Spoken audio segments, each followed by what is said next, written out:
Keep it coming, make those hands move, make some noise. You know where's Lois Lane on Smallville,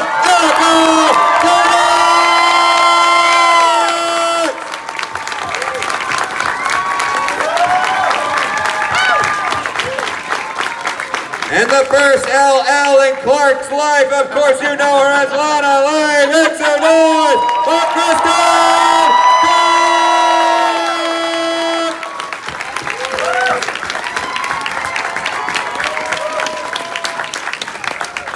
The Superwomen of Smallville, right here in Austin. Are we missing a chair? Oh, well, okay.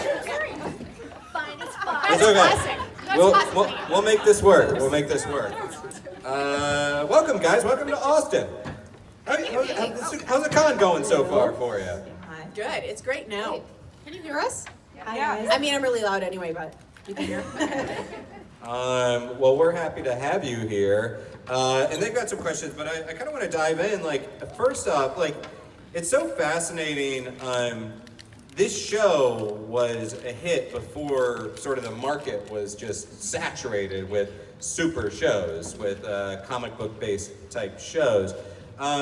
For you, like at this time in your career, working in this genre, was it something that gave you certain tools to add to your toolkit, like working with effects, working with sort of these fantastic plots? How did that sort of shape and contribute to each of you as actors?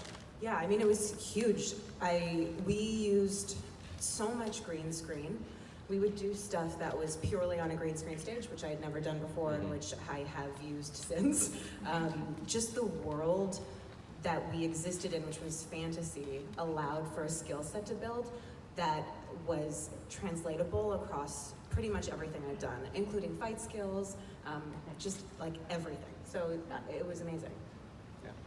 Good idea. Well, I think as well, in this particular type of world, we had to be ready for whatever they were going to throw our way, which also can help you in any other job, because usually the other jobs are very, depending on what you pick, it's specific. You're just this one thing, and that's what you do all the time. Whereas, we were laughing about this before.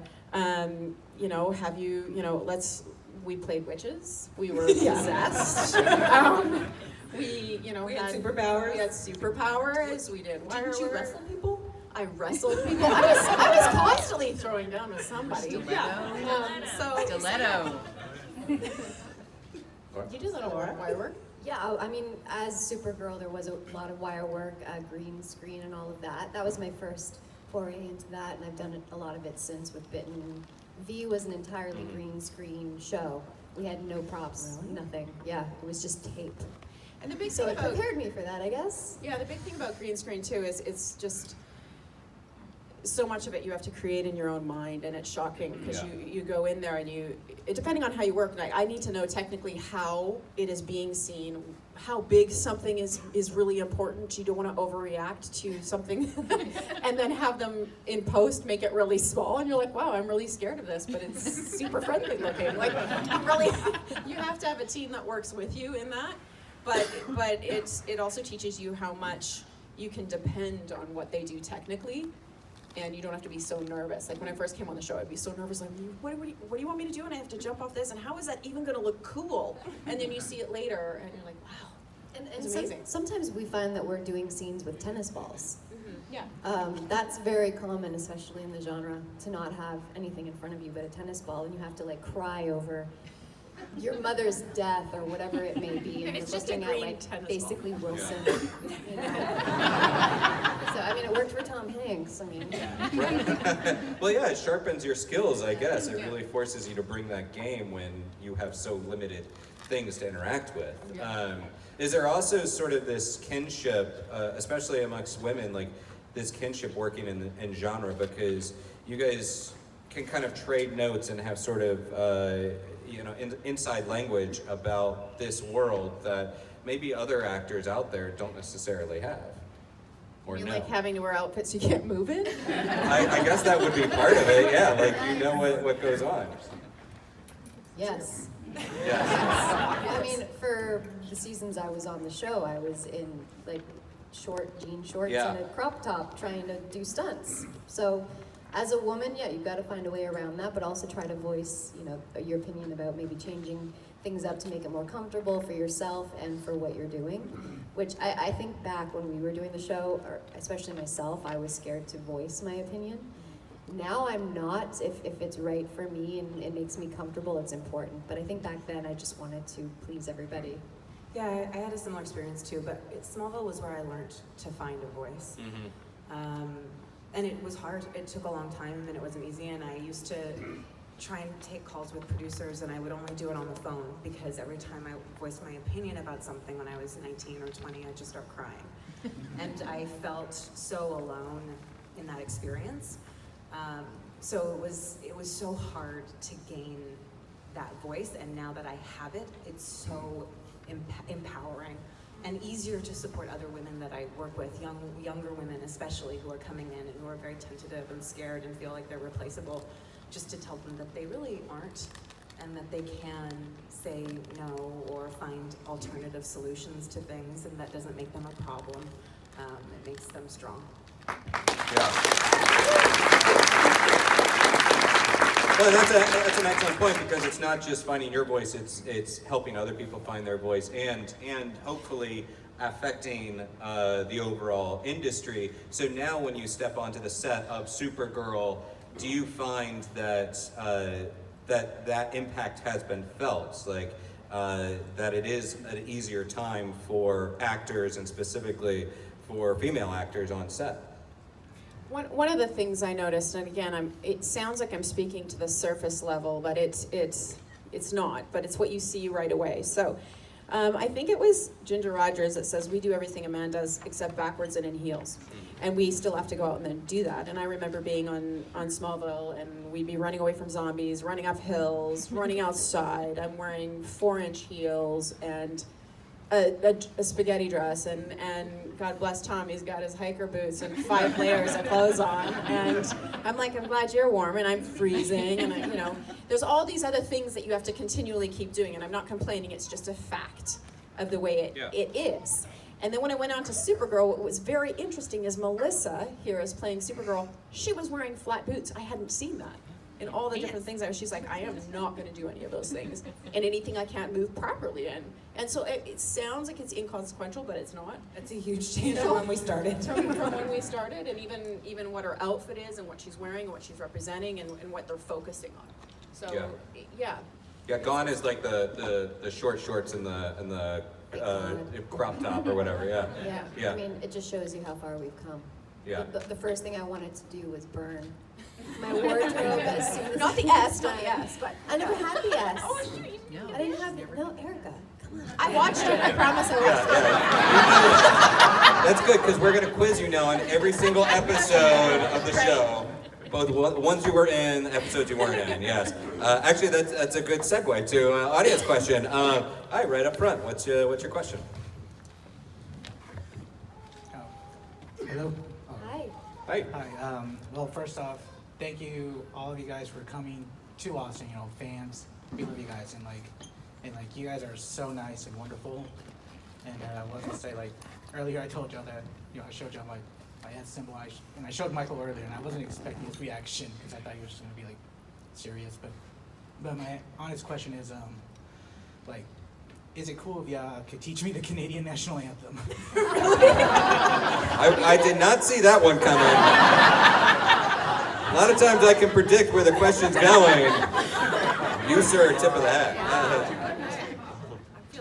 Are there any other Canadians in the room? I'm not going to actually make them sing the anthem, but I'm willing to bet that they have a better grasp on the Canadian anthem than Americans have on our national anthem on average. I could be wrong, I don't know.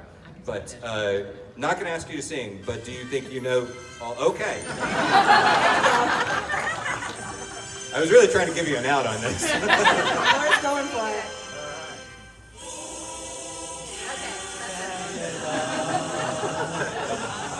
Oh man.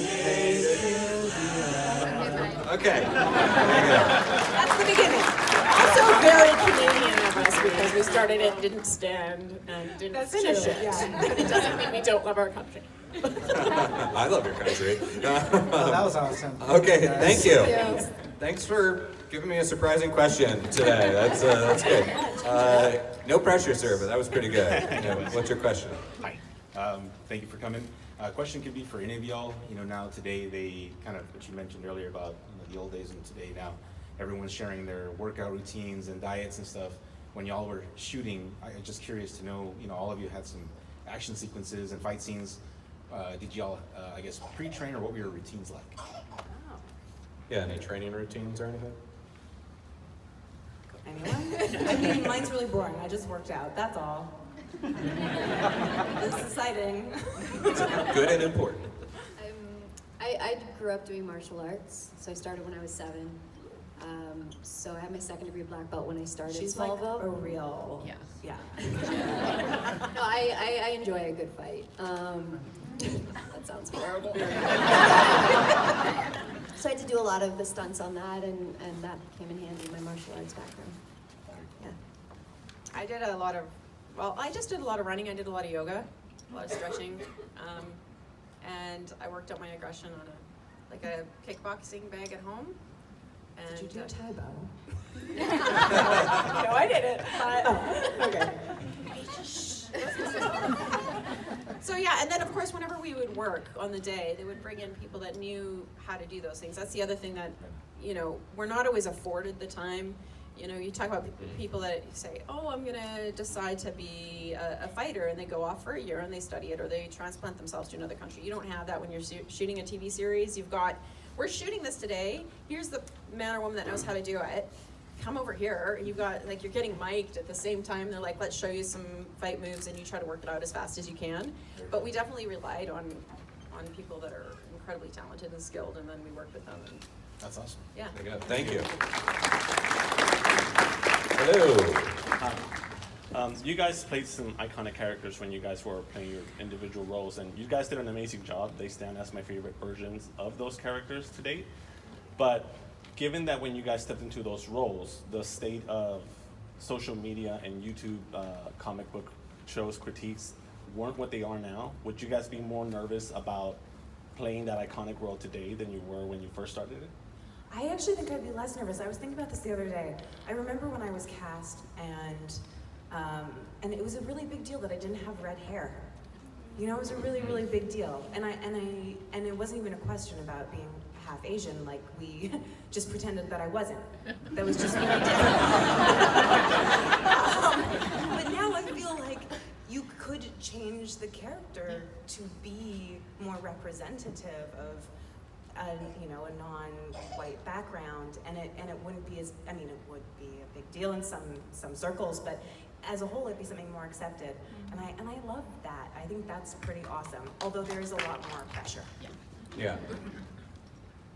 I find for myself, I tend to live in a bit of a rabbit hole. Like I have a very small existence outside of coming to work in these forums, and so I don't really pay attention to a lot of the stuff that's going on, and even in social media. I'm a little bit I'm not great at it. I'm learning. You're ladies, great. I'm getting better, but I wasn't.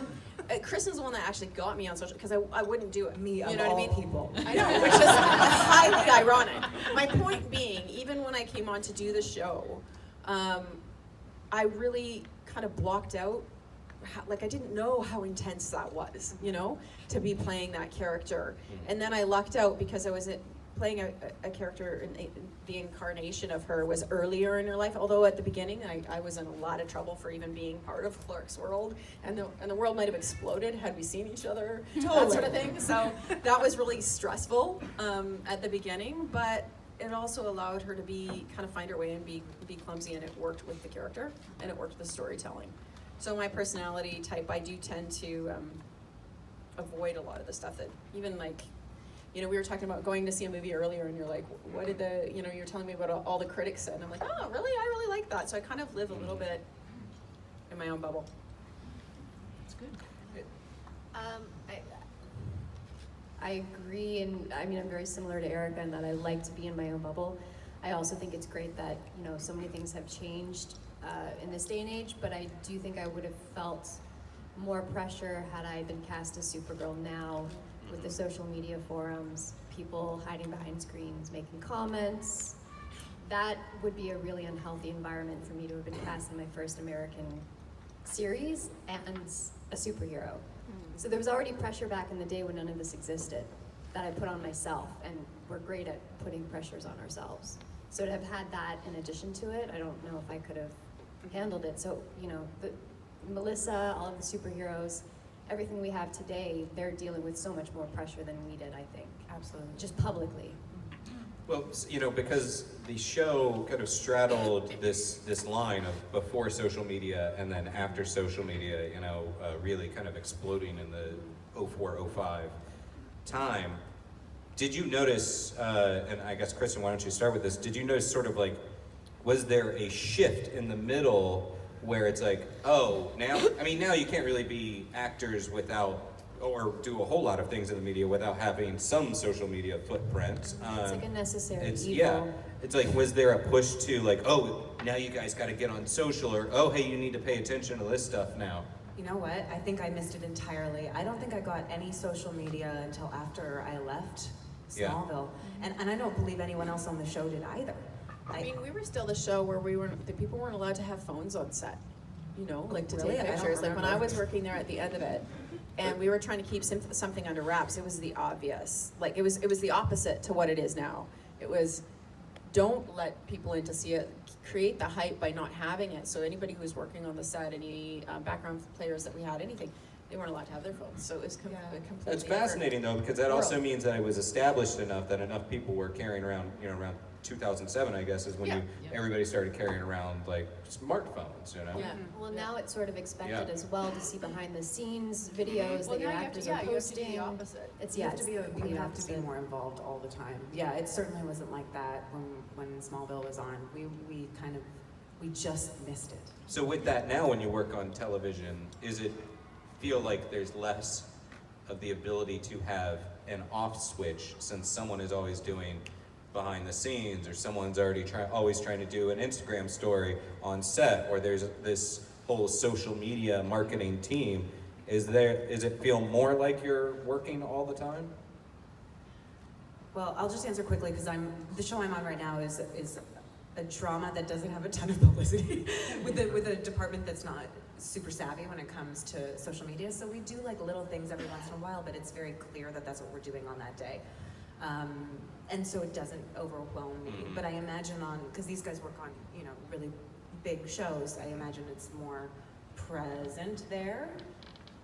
I mean, just as an example, I have a new show coming out on Netflix, and the publicity person called me to ask me to go into my Instagram and find out the demographic ratio of male versus female and what ages they are that follow me. Really? Yeah. Whereas you're And like, that's I would how like to they're learn my gonna- lines. Yeah, and I didn't even know you could do that. Now I'm aware of it and I see it, and it's just another thing to think about, but that's how they're gonna promote my character, to those demographics. They're gonna gear it to that. That's crazy. Fascinating. I wonder if they go another season, if they'll change the character. I wonder. Yeah. It's just a whole different, and they'll What I- cast based on numbers. What I don't now, like too, about which is that either crazy. is, I mean, we all know that there's a sense of being a product, and that's okay, and you know, you buy into that so that you get the opportunity to work because we love to create. So I'm not complaining at all, but what I find interesting is in casting and many of all those other things, they're now making decisions based on social media accounts that aren't based in reality. So then what do? You know, so you're going in, like even last year there was a couple of scenarios where I was up against some people and we were, you know, and I thought that's not the truth, but their social media platform was so much better and so much more slick that it looked like a better, like the experience level wasn't as much, they hadn't done as much as I had, you know, and I'm not talking about, it's just weird. It's weird. I mean, I know we already live in a world where you don't actually have to have a resume to get a big job, right? But that being said, We're also getting older. could be anyone I'm talking about.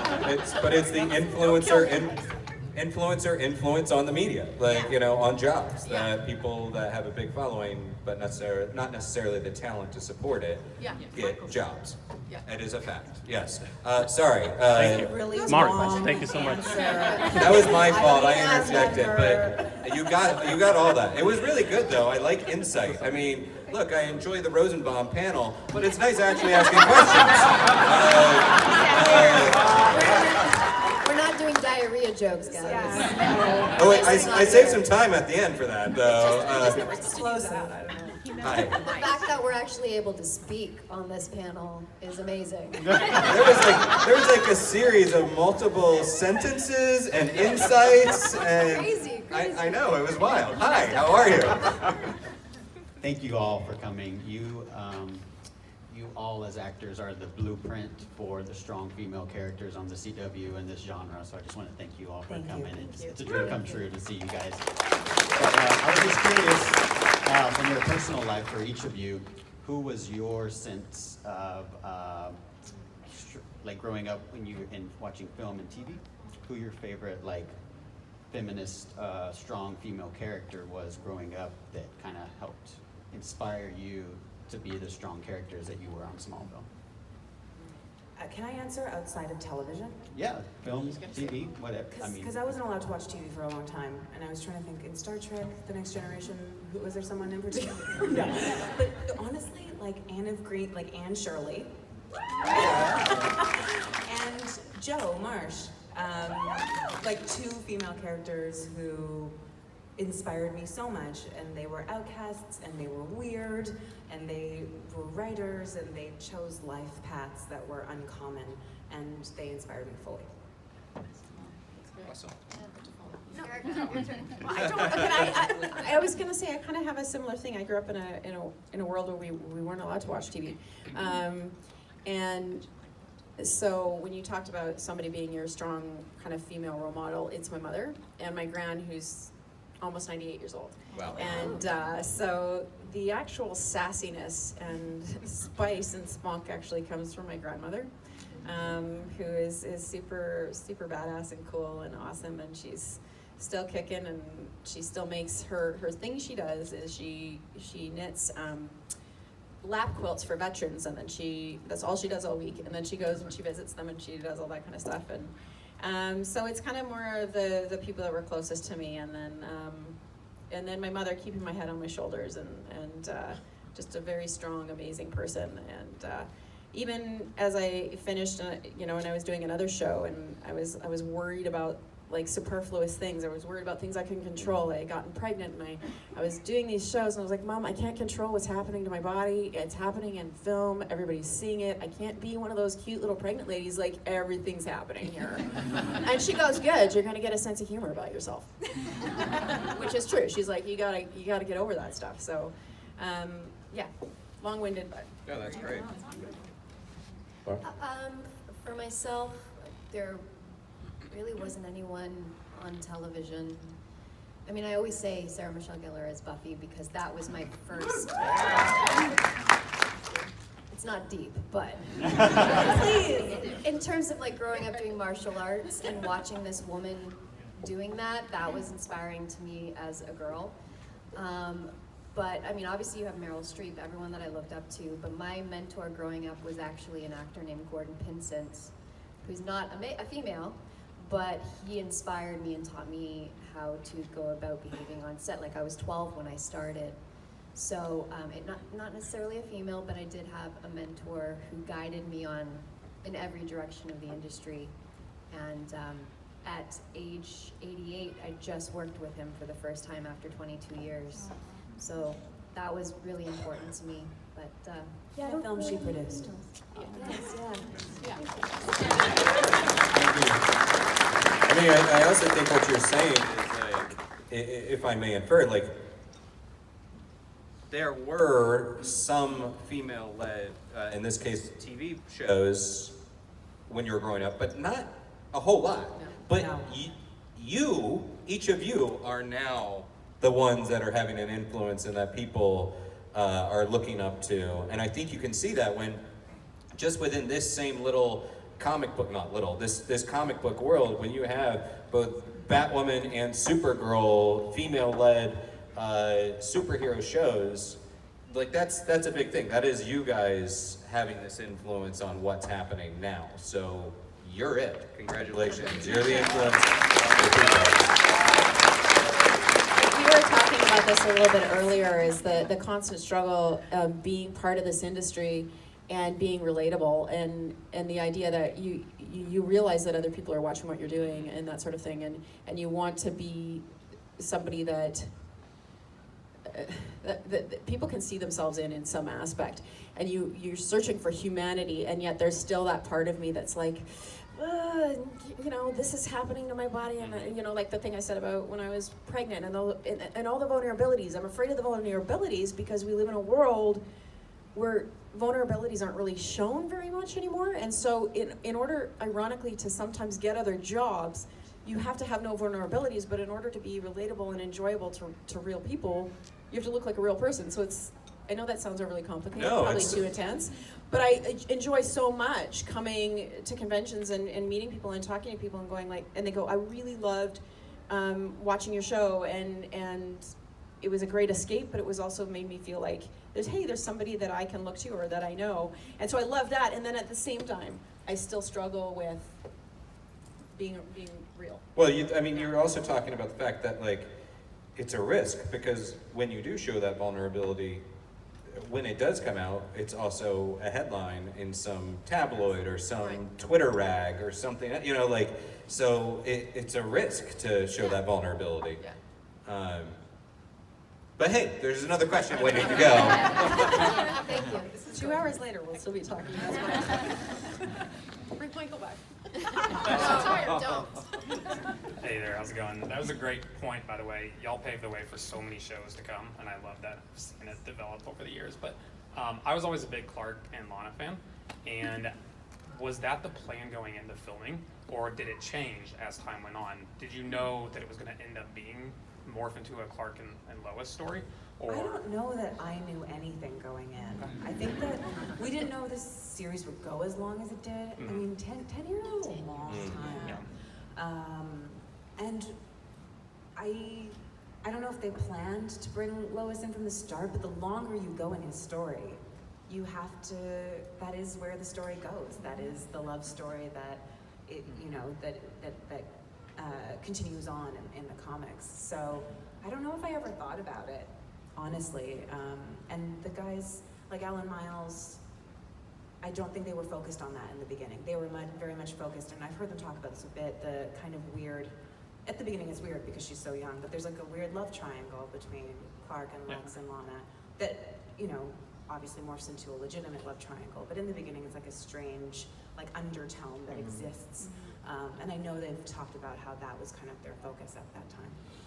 Awesome. Yeah. Thank you. Yeah, it's the point of when the show came out, it was the only one of its kind, so there was no guarantee this thing was going to stick around. Absolutely. I mean, the fact that we were a hit was amazing. And then continue to be a hit, so.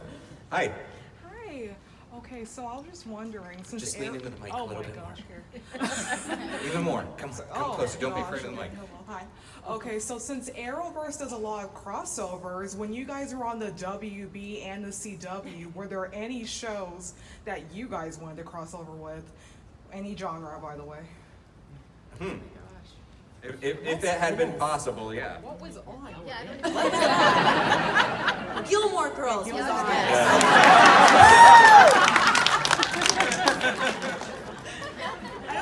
Superman meets Jess. Supernatural started, yeah, that would have made sense. Yeah. That would have been fun. But then it would have been confusing. I mean, at the time, Vancouver was obviously WB and then CW had made a footprint in Vancouver, and now it's CW town. Yeah. It's so surreal. But does that answer your question? Or? Yes, thank you. Thank you. Love Harry Potter. Have a moment. It actually would have been kind of cool to cross Smallville with V, because they were shooting at the same time too. Because we only did one season and we were aliens, so Yeah. I mean, it could have been interesting. Thinking outside the box. You had to. Sold. We're greenlighting that one. Yeah. Hi. Hi, so for me, one of the most beautifully twisted endings to a character on the show was actually Lana's, and how it was kind of to keep her and Clark apart, they had to create a situation where they physically could not be together. And then also on top of that, she kind of has her own powers at that point. So kind of what was that like for you, getting to have that be the conclusion to your character? Honestly, it made me so happy. I know I've said this a million times, and I know it's a controversial storyline, but I loved it for her. I thought it was sad and tragic and awful, but also empowering. And for a female character to move from her life being focused on men to her life being focused on her own personal mission was a story of growth that I was happy to tell. I loved that she ultimately chose not to pursue a path to fix herself, that she saw that she could have more fulfillment helping people ultimately, and I love that. But I also think it's so sad that those two people never got a real shot, because they loved each other so deeply. Yeah, so I liked it too. Thank you. Hello. Hi, y'all. So when they brought Lois like onto the show, obviously that was kind of a turning point because we do know Clark ends up with Lois. But from the beginning, you guys had this whole like verbal sparring match and everything, and you didn't get along. So like, what was that like, being able to like hate each other, but knowing that it was going to kind of end up perfect? We never knew what was going to happen. Like, I showed up and I thought I was doing 4 episodes. So I was like, well, can't really do anything wrong. I'm going to show up, work for a few months, and say, see ya. And that's, so it surprised me that I was coming back. And I just think they did a really nice job, selfishly for me, playing a female character that could kind of, I mean, she gets into a point of being in love and kind of hero worshiping and all that business. And I'm not saying that's a bad thing, guys and girls, but it was really nice to kind of be sacrilegious about the whole thing and allow her to be independent and strong and sassy and say all the things you shouldn't say and be complicated and clumsy. And so I enjoyed very much the incarnation they gave me with her. Yeah. Really well done. Good job. Thank you. Hi there. I was wondering, as Canadians, all three, if you feel a Canadian sensibility affects your work, and also what your favorite Canadian project has been, past or present. I'm sure we're all guilty of the sorry. Yeah, every other word is sorry. I mean, maybe not so much anymore, but all right, that's it. Yeah. I'm definitely guilty of the sorry. Yes, I think Canadian sensibility is infused in everything I do. I mean, for good and bad. I think our apologizing is an aspect of that is sometimes problematic, but also, like, I don't know, I work on a set right now that's all Canadians. I'm pretty sure, I can't think of an American off the top of my head. And it's such a, like, you can feel a difference, and I can't quantify it. But yeah, there's a kind of, this can sound really bad, but also I don't mean it as a bad thing. There's a lack of like intense pride in the individual. It becomes more about the group. And that's something that I feel, and I think that helps me work in projects. And I guess favorite Canadian project is the one I'm working on right now. That one's easy for me, Burden of Truth. Yeah, I remember when I came to the show, Tom said to me, he goes, God, he goes, you'd apologize if somebody else stepped on your foot, right? Like, and it's true. It's a knee-jerk reaction that I have as a person. I think I don't know if it's also female. Like, I walk into a room already feeling like, who and where and when who do I have to appease and how do I have to appease them? So I'm not sure if there's a bit of crossover there, but I know what you're saying as far as the individually based kind of feeling versus a whole cumulative effort. I also think that's just particular, not to every American out there, but yes, brought up in the industry. If you've been born and bred in this industry as an American actor, there's a whole other thing that comes with that kind of character. The positive about it is that they are fiercely unafraid to ask and claim their power, which yes, I think is important because it helps with even something as basic as like your negotiation. Like they just, hey, I deserve this, and they'll walk away from anything. And so there's something to be said for That's that. What I'm saying. I think that it's an amazing. So that is definitely something that we could take and use. And my favorite Canadian project so far was my doctor show, Saving Hope. Yes. I love it. Ditto to all of that. My favorite Canadian series that I've worked on is probably Bitten. We did 3 seasons. It was an all-Canadian crew cast in my hometown. My character was actually in the books born and raised in my hometown on the same birthday that I was. So it was, yeah, it was really bizarre, but it was a great working environment, and to be able to go home and see my family was nice. And yeah, I do agree. I think there's a bit of, I don't know if it's a Canadian thing or a female thing. I think there's that weird, There might be an overlap. might be an overlap. Do I deserve to be here? When will they realize I shouldn't be? Yeah. I think that's a constant, but it's something you work on as the years Also, go all by. 3 of those shows, we got to be our own leads, which was cool. That's why we're like, that's They're our But there's something to be said for that, because you're playing the character that the audience sees and experiences that world through. So it's not necessarily saying, okay, I want the power to be the lead, but it's that you get to explore on a deeper level, at least for the first few years, until you become the gray colors, as I like to call it. It was still good, but you get stuck in a box too. But for the most part, you get to have the most experiences, and that's what you're looking for when you're looking to create a character.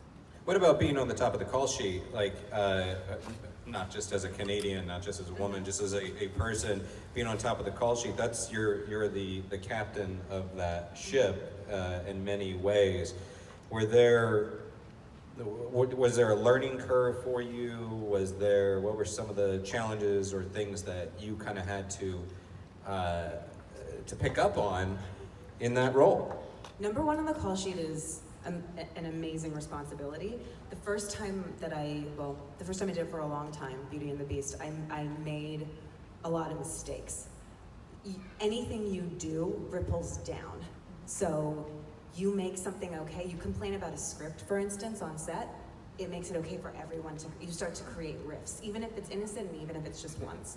So it's a responsibility that I adore. I love working with younger actors, people who are, getting experience, especially female actors. And the learning curve is, like, when you screw up, there are visible, tangible effects. But I kind of love it. And I feel like I've gotten pretty good at it, and it's something I'm really proud of, my ability. I'm not the best actor in the world, but I am really good at being number 1 on the call sheet. Not only are you number 1, you're a producer on this show as well, so you have all these other responsibilities. You're kicking ass. Thank you. You guys want to weigh in on that? I think it's exactly the same thing. The one thing I was told when I started a series, which was Bitten as the lead, I actually spoke to the lead actress from the series Haven.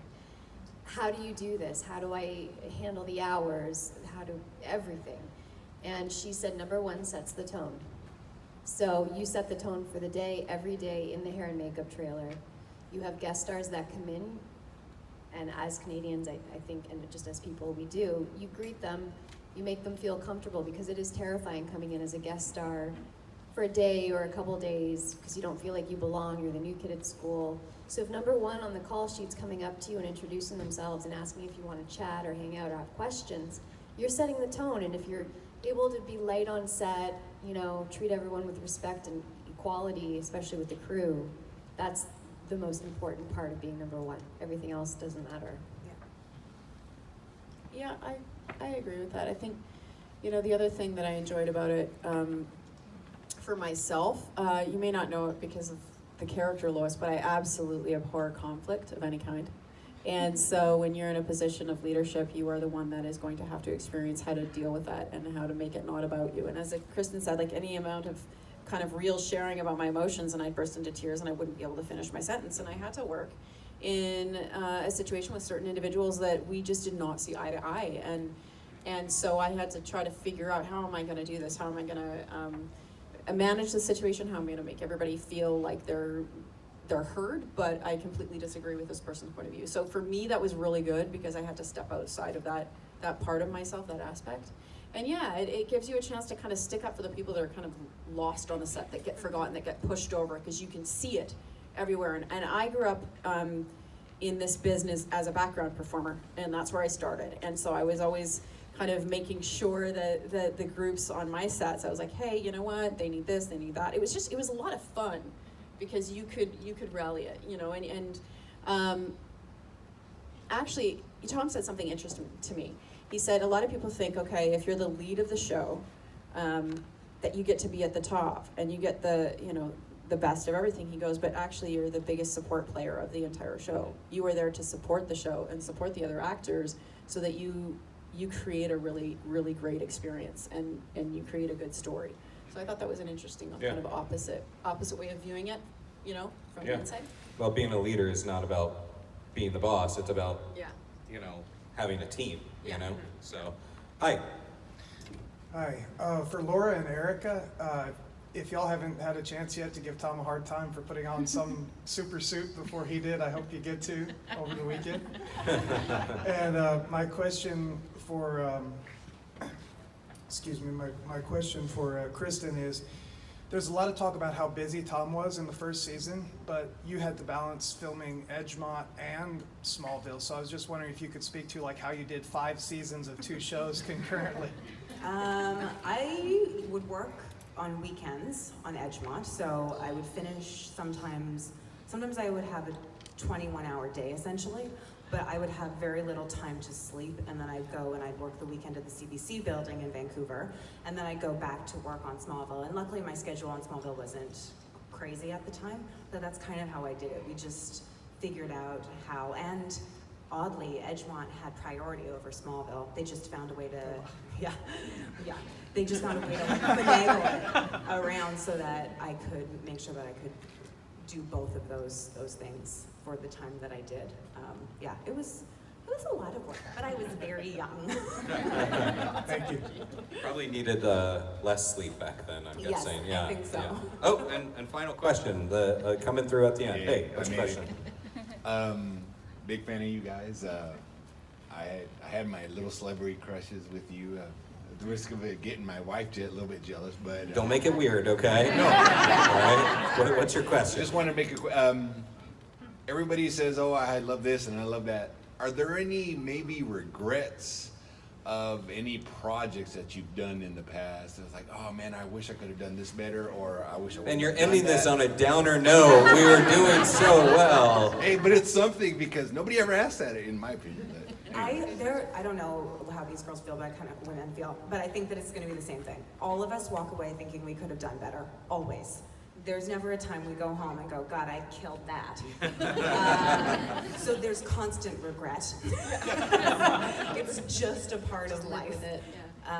But yeah, there are specific things with projects. Like I did a project called Partition, and I loved it, but I regret doing it. I regret playing like a Muslim Indian girl. You know, like I didn't have the awareness at the time, and we didn't have the conversation at the time, and I wish I hadn't done it. I loved the project, but it is something I regret.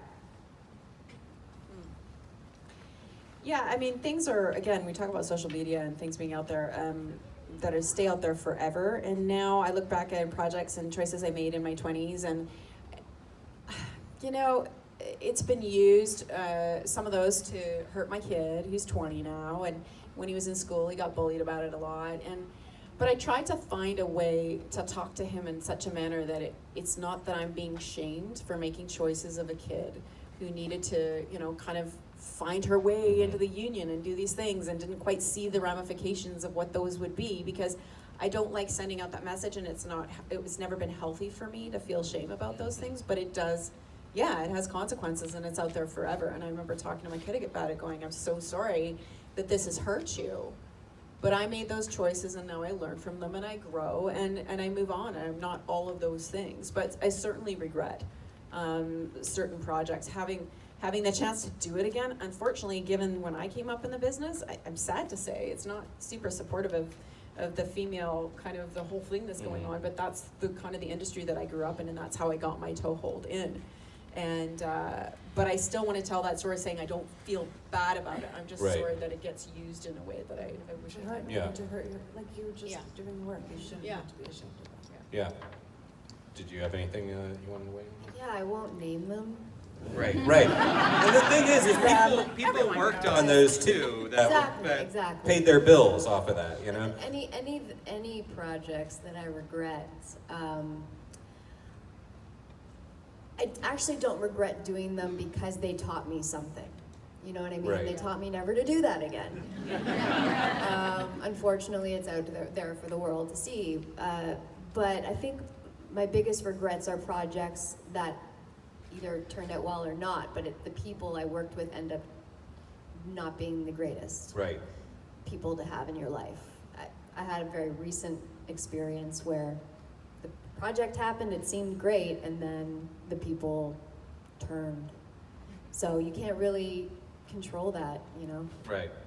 Well, I did not regret doing this panel. I hope you guys didn't. You guys might always have a drink after it, I don't know. Guys, Austin, I appreciate you being here. I want you to make a lot of noise for these very awesome people that we got. Give it up for Erica, Kristin, and Laura. Thank you.